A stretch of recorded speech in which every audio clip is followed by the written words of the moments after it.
Jadi sekarang aku bakal bahas yang pertama, UMR dulu. UMR di Istanbul itu berapa sih untuk tahun ini? Yang kedua, rekomendasi nggak sih kerja di Turki ini? Yang ketiga, kenapa aku masih bertahan di sini, kerja di sini dengan gaji segitu?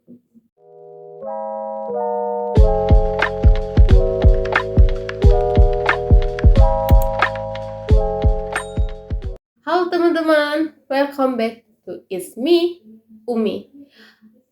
Jadi teman-teman, di video sebelumnya aku udah bahas tentang bagaimana sih cara sewa apartemen di Turki, di Istanbul sendiri, dan juga perbandingan harga di Istanbul bagian Asia dan Istanbul bagian Eropa.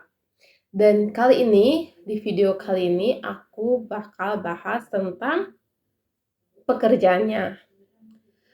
Karena banyak banget setelah itu DM ke Instagram aku, mereka tahu Instagram aku dari YouTube juga. Jadi banyak yang DM pengen banget kerja di Turki, terus tanya juga bagaimana prosesnya, bla bla bla gitu. Jadi sekarang aku bakal bahas yang pertama, UMR dulu. UMR di Istanbul itu berapa sih untuk tahun ini? Yang kedua, rekomendasi nggak sih kerja di Turki ini? Yang ketiga, kenapa aku masih bertahan di sini, kerja di sini dengan gaji segitu? Berapa sih UMR di Istanbul itu sendiri? Nah, untuk di tahun 2004 ditetapkan per Januari kemarin, UMR Istanbul naik. Yang tahun lalu itu dari 11.400 tele atau lira, dan untuk tahun ini naik menjadi 17.000 lira. Nah, kalau dirupiahin berapa sih? Menurut Google, kurs per hari ini itu 494 per satu telenya, per satu liranya. Itulah guys, untuk kerja di sektor pabrik, sektor lainnya itu pokoknya UMR 17.000 lira. Nah, untuk aku sendiri, alhamdulillah aku dapat 20.000 lira. Kalau dirupiahin itu sekitar mau hampir 10 jutaan lah ya. Tapi itu masih kotor, belum itu kayak transportasi aku setiap hari. Karena rumah aku kan lumayan jauh sekarang kan, harus pakai kereta. Nah, itu tuh kita yang ngeluarin biaya transportasi, nggak ada servis. Itu minusnya di sini. Terus belum aku bayar rumah, belum aku bayar tagihan listrik. Nah, dari 20.000 itu tuh masih kotor. Tapi alhamdulillahnya ya masih bisa nabung ke Indonesia, bisa masih ngirim. Nah, enaknya di Turki itu kerja di sini di pabrik, semua pabrik di sini gajinya itu 2 minggu sekali. Jadi setiap per tanggal 25 dan tanggal 10 gitu guys. Dibayar tuh setiap 2 minggu sekali. Jadi enaknya, jadi membaginya, menghitung juga enak dari akunya. Jadi tanggal 25 itu khusus untuk aku kirimin ke Indonesia, dan tanggal 10-nya itu untuk aku sendiri, untuk kehidupan di sini, untuk bayar rumah, bayar listrik, segala macam gitu. Di Turki juga kalau mau pengen gaji gede itu kerjanya di neni atau asisten rumah tangga. Dari info di grup Facebook, aku sering lihat banget di grup Facebook itu, di grup orang Indonesia di Turki, mereka kayak sharing-sharing tentang job dan gaji-gajinya gitu kan. Yang memang paling besar itu untuk di Turki untuk job neni atau asisten rumah tangga di sini, karena mereka bayarnya pakai dolar. Nah, untuk minimalnya juga sekarang katanya $1.000 itu kalau di neni dan di asisten rumah tangga. Ada juga yang lebih, kalau misalnya Nenek itu yang untuk ngurus anak, terus plus bersih-bersih rumah itu bisa lebih dari $1.000, tapi minimalnya katanya untuk tahun ini tuh $1.000. Nah, untuk di asisten rumah tangga juga itu untung-untungan ya, beruntung-untungan, nasib-nasiban kalau kita dapetnya majikan yang baik. Nah itu, dan kenapa aku nggak ke neni aja, kenapa aku nggak ke rumah tangga aja, gajinya lebih besar gitu kan. Kenapa aku nggak mau? Karena itu bukan passion aku, guys. Jujur, dari aku pernah kerja di rumah tangga di awal datang ke Turki. Karena kan dulu aku belum bisa bahasa Turki dan aku nggak ada job, terus kata agen aku job satu-satunya yang bisa menerima nggak bisa Turki ya di rumah tangga itu, gitu kan. Ya udah aku coba di rumah tangga dan aku nggak seberuntung mereka yang dapat gaji dolar. Aku masih dapat gaji lira waktu itu. Aku coba sebulan dan ternyata aku nggak kuat kerja di sana di rumah tangga karena memang berat banget dan waktu juga nggak fleksibel banget kalau di rumah tangga. Jadi aku memutuskan untuk keluar dan itu juga pas itu Debbie juga sama di rumah tangga, cuman kita beda majikan. Debbie di majikan lain dan aku di majikan lain. Dan waktu 1 bulan kita kontek-kontekan, ternyata aku sama Debbie tuh sama, enggak suka, berat di rumah tangga tuh, banyak beban lah pokoknya gitu kan. Akhirnya kita memutuskan untuk keluar dan ke pabrik gitu. Sampai sekarang kita sukanya ya memang kerjanya di pabrik, walaupun gaji pabrik itu lebih rendah daripada gaji di neni. Dan sekarang, apakah kerja di Turki itu rekomendasi? Karena banyak banget yang pengen ke sini, guys. Banyak banget yang nge-DM aku, "Kak, gimana caranya kerja ke Turki? Kak, agennya yang gimana? Kak, berapa sih harganya?" Harganya, eee, apa namanya, gajinya gitu kan. Oh, banyak banget, nggak satu dua, tapi ada beberapa memang yang DM aku setelah aku comeback lagi ke YouTube gitunya. Dan aku ngomong ke mereka kayak, "Kalau mau ke Turki, tinggal ke Turki aja," gitu, maksud aku. Cuman untuk saat ini memang untuk iqamah itu nggak dikeluarin lagi untuk pendatang baru. Kalau kalian mau ke Turki dengan kehidupan ilegal di sini ya monggo kata aku gitu. Cuman aku nggak ngerekomendasikan untuk kerja ke Turki.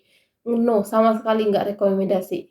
Karena untuk kenapa? Karena untuk gaji aja udah rendah, kurs lira itu memang bener-bener lagi anjlok banget. Lebih baik kalian cari negara lain kalau kataku ya, yang mau mengubah nasib gitu kan. Dan kalau misalnya kalian mau kayak memang suka negara Turki, pengen mencari experience, pengalaman hidup ya silahkan. Cuman ya itu, kalian nggak bisa secara resmi tinggal di sini kalau mau kerja dalam long time gitu. Dan nanti kalau misalnya ketangkep bisa-bisa kalian dideportasi gitu. Karena sekarang udah mulai ketat juga kan. Nah, dan untuk kayak aku dapat info dari grup di Facebook juga ada beberapa yang kayak di neni atau di asisten rumah tangga itu bisa dibuatin visa kerja. Tapi itu diurusnya dari Indonesia katanya. Kalau misalnya kalian pengen ke Turki dan gaji gede ya di neni itu, terus plusnya juga kalian bisa dapat visa kerja. Dan itu juga kayak nasib-nasiban ya, untung-untungan kalian dapat agent yang amanah, yang memang benar-benar bisa ngurus itu. Nah, untuk di pabrik sendiri itu nggak ada ya, bos yang ngasih visa kerja atau ngurus visa kerja dari Indonesia, nggak ada sama sekali gitu guys. Nah, untuk pertanyaan ketiga mungkin, kenapa aku masih bertahan di Turki dengan gaji segini? Kenapa aku nggak milih negara lain gitu kan, banyak banget yang bilang kayak gitu. Karena aku mikirnya biaya lagi untuk pindah ke negara pun harus biaya banyak lagi, belum kursus bahasa lagi. Kalau aku mau usahain, kayak aku bisa usahain kayak nabung dan mungkin tahun depan aku bisa ke Turki, bisa ke negara lain dengan gaji yang luar biasa, gede kata orang, cuman aku tidak mau, aku betah di sini. Aku memang suka tinggal di sini apalagi di Istanbul, kayak negara Turki itu menjadi negara kedua bagi aku, malah aku lebih betahnya tinggal di sini daripada aku di Indonesia gitu. Nah, dan juga aku kayak masih percaya sama diri aku sendiri, negara Turki itu bakal lebih maju di masa akan datang. Dan aku lagi menunggu momen itu. Oleh sebab itu aku kayak masih bertahan di sini dengan kata orang, "Ngapain kamu di Turki? Gaji segitu. Ah, paling kamu mengejar cinta abang-abang Turki." No, itu sama sekali nggak bener. Dari pertama juga dari awal memang aku dulu kayak punya mimpian, aku pengen nikah di sini, pengen nikah sama orang Turki, terus punya kehidupan, terus punya anak di sini, bla bla bla. Cuman seiring berjalannya waktu dan aku mengenal, kayak tahu belajar semuanya kehidupan di sini dan orang-orangnya. Untuk sekarang aku nggak ada pikiran untuk menikah di sini sama orang Turki. Untuk sekarang. Cuman nggak tahu kalau kedepannya. Untuk sekarang aku nggak ada kepikiran. Kenapa? Karena nggak semuanya disclaimer ini nggak semuanya orang Turki seperti itu ya. Cuman kebetulan memang aku mungkin kurang beruntung, aku ketemunya memang yang red flag semua, nggak baik semua. Makanya membuat aku kayak no lah, nggak nggak mau, kayak stop. Aku nggak ada lagi kepikiran mau nikah di sini gitu, mau nikah sama orang Turki. Aduh, karena aku ketemunya yang segitu-gitu semua gitu. Ada satu orang memang yang menjadi support system aku di sini, dan aku itu ketemunya di Indonesia waktu itu, dan memang waktu itu aku memang pernah pacaran juga, tapi sebelum berjalan waktu aku cuman kayak berkomitmen, ya udahlah kita nggak usah pacaran, cuman kita masih kayak saling dukung, karena aku juga sebelumnya udah sama yang ini, terus ya udah gitulah pokoknya. Sampai sekarang pun aku masih disupport sama dia ketika aku lagi kesusahan. Tapi kalau untuk menikah, aku memang sama sekali tidak ada kepikiran untuk menikah untuk saat ini sama orang Turki ya. Aku kayak sekarang masih fokus bagaimana aku hidup di sini dan aku bakal mencapai cita-cita aku, pengen sukses di sini gitu. Dengan omongan orang-orang yang nggak akan susah dengan kursus lira yang kayak gini. Memang untuk saat ini kursus lira memang nggak akan menjamin kita untuk merubah nasib, sama sekali tidak akan pernah. Cuman kayak aku dengan prinsip aku, dengan diri aku sendiri, aku masih percaya gitu sama kehidupan yang akan datang. Turki itu negara yang aku tinjakan sekarang itu bakal jauh lebih maju ke depannya. Itu keyakinan aku, dan itu masih dipegang prinsip aku. Makanya aku kayak mau gak mau aku harus bertahan di sini. Setidaknya aku masih bisa kok nabung, bisa kok aku bisa bantu bapak aku. Tujuan utama aku ke Turki memang pertamanya aku untuk bapak aku ya guys, aku mau bantu ekonomi bapak aku. Dan alhamdulillah sekarang juga udah bisa bangun rumah. Ya aku cuma bantu-bantu doang, kayak sedikit-dikit aku tiap bulannya nabung untuk bapakku. Nah gitu lah guys, untuk kesimpulannya, kalau kalian mau ke Turki ya monggo ke Turki aja, tapi jangan harap kalian bisa hidup legal di sini yang baru datang. Tapi kalau yang mau liburan ke Turki doang ya lebih lebih baik. Dan aku kasih tahu emang negara di Turki dan Istanbul sendiri itu kota yang cantik banget, adem. Kalian gak akan nyesel kalau liburan ke sini. Sportnya yang luar biasa di sini. Itu yang membuat aku betah di sini. Sama luar biasa deh kota Istanbul itu. Kalau kalian kayak mengidolakan Istanbul, cocok banget. Memang Istanbul itu subhanallah, masya Allah, segitu cantiknya. Kalian gak bakalan bosan. Oke guys, itulah saran aku untuk kalian. Kalau mau ke sini, dipikir-pikir lagi, tapi yang udah aku sampaikan, jangan harap kalian bisa kerja legal di sini. Apalagi yang mau kerja di sini untuk mengubah nasib. Untuk sekarang mungkin tidak bisa, cuman kalau untuk kedepannya aku nggak tahu ya, karena setiap negara itu kan berputar, ada kadang di bawah, kadang di atas, dan begitu juga kehidupan manusia gitu ya guys. Dari aku sekian, terima kasih, bye bye. Jangan lupa subscribe, like, dan komen.